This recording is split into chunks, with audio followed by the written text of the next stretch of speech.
അസ്സലാമു അലൈക്കും വറഹ്മത്തുള്ളാഹി വബറകാതുഹു. പ്രിയപ്പെട്ടവരെ, നിത്യജീവിതത്തിൽ എല്ലാവർക്കും, പ്രത്യേകിച്ച് ഉസ്താദുമാർക്കും അധ്യാപകമാർക്കും പ്രഭാഷണം ചെയ്യുന്നവർക്കും ക്ലാസ് എടുക്കുന്നവർക്കും പാട്ടുപാടുന്നവർക്കും മത്സരത്തിൽ പങ്കെടുക്കുന്ന എല്ലാവർക്കും വളരെ ഉപകരിക്കുന്ന ആത്മീയ ടിപ്സ് പറയാം. വീഡിയോ ലൈക്ക് കമന്റ് ചെയ്യാൻ മറക്കരുതേ. നിങ്ങളുടെ ലൈക്കുകളും കമന്റുകളും വീഡിയോ മറ്റുള്ളവരിലേക്ക് എത്താൻ സഹായകമാകും ഇൻഷാ അല്ലാഹ്.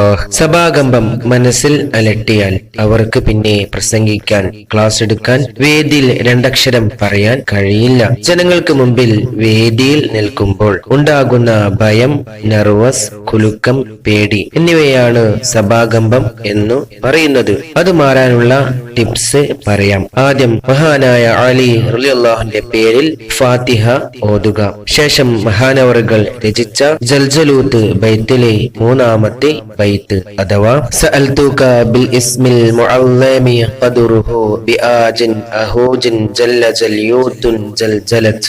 സഅൽതുക ബിൽ ഇസ്മിൽ മുഅല്ലമി ഖദറുഹു ബിആജിൻ അഹൂജിൻ ജല്ല ജൽയൂത്തുൻ ജൽജലത്. സഅൽതുക ബിൽ ഇസ്മിൽ മുഅല്ലമി ഖദറുഹു ബിആജിൻ അഹൂജിൻ ജല്ല ജൽയൂത്തുൻ ജൽജലത്.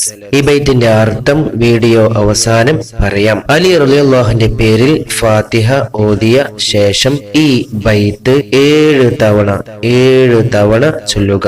ശേഷം ത്വാഹ സൂറത്തിലെ 25, 26, 27, 28 എന്നീ വചനങ്ങൾ അഥവാ ഖാല റബ്ബിശ്റഹ് ലി സ്വദ്രി വയസ്സിർ ലി അംരി വഹ്ലുൽ ഉഖ്ദതം മിൻ ലിസാനി യഫ്ഖഹു ഖൗലി, ഈ ആയത്ത് 7 തവണയും ചൊല്ലുക. ഇപ്രകാരം ഓതി വരുന്നവർക്ക് സഭാകമ്പം മാറി കിട്ടുന്നതാണ്. എല്ലാവരും ട്രൈ ചെയ്യുക. അർത്ഥം പറയാം. ഏകനും മാതൃകയുമില്ലാതെ പടച്ചവനും ശക്തനുമായ അള്ളാഹുവിന്റെ തിരുനാമത്തിൽ ഞാൻ നിന്നോട് ചോദിക്കുന്നു റബ്ബേ എന്നാണ് ഈ ബൈത്തിന്റെ അർത്ഥം. എല്ലാവരും ഉപകാരപ്പെടുത്തുക. അസ്സലാമു അലൈക്കും വറഹ്മത്തുള്ളാഹി വബറകാതുഹു.